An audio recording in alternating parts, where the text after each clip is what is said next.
আমার উপরে রাগ কইরা না খাইলে চলবো? আমি তো আর এসব করি নাই। আপনার বাইসা থাকুনের দরকার আছে।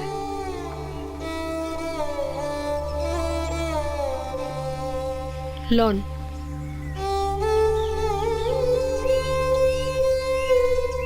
ঠিক আছে, আমি আর আপনারে জ্বালামু না। নিরে মারে পাঠাই দিতেছি।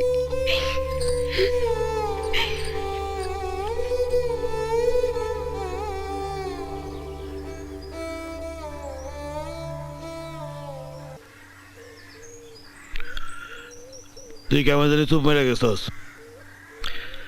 মায়া মানুষের মুখ কালো অবস্থা দেখলে ভাল লাগে না। আমি হানিফার দোকানে আছি, তুই তাড়াতাড়ি গোছ গোছ করে চলে আয়। জামা কাপড় নেওয়ার দরকার নেই, কয়দিন থেকে তো চলিও। ঘরটা ভালো করে তালা দিয়ে আইস।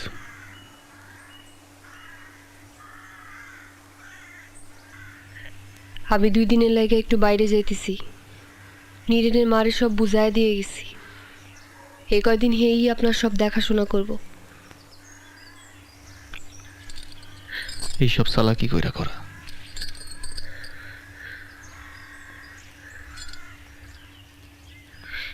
যাবার আগে আপনারা কিছু কথা কইতে চাই। কোথায় যে আমার নিয়ে যেতেছে আমি কিছুই জানি না।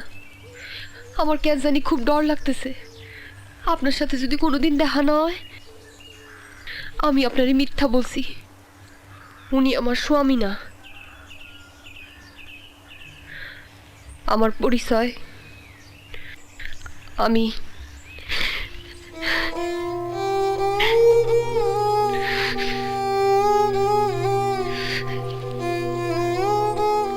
গোয়ালন্দ বেশ্যাপাড়া থেকে আমারে উনি আজ থেকে 5-6 মাস আগে আমার এক দুঃসম্পর্কের চাচা শহরে কামদাউনের নাম কইরা বেইসা দিছিল।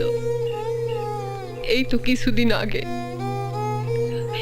অনেক টাকা পয়সা দিয়ে উনি আমার ছাড়াই আনছে সারা জীবন ওনার কাছে রাখার জন্য। মাইয়া লোকের সারা জীবনের স্বপ্ন হইতেছে সুন্দর একটা সংসার। কত ধুমধাম কইরা আমার বিয়ের কথা। উনি যখন আমারে ওখান থেকে ছাড়াই আনলেন, তখন ওনারে আমার মানুষ মনে হয় নাই, মনে হয়েছে স্বর্গের দেবতা। বিয়ে হয় নাই তো কি হয়েছে, মনে মনে ওনার এই স্বামী মানলাম। এখানে আউনের পরে বুঝলাম ওনার আসল চেহারাটা কি। আপনি অনেক বড় মাপের একজন মানুষ।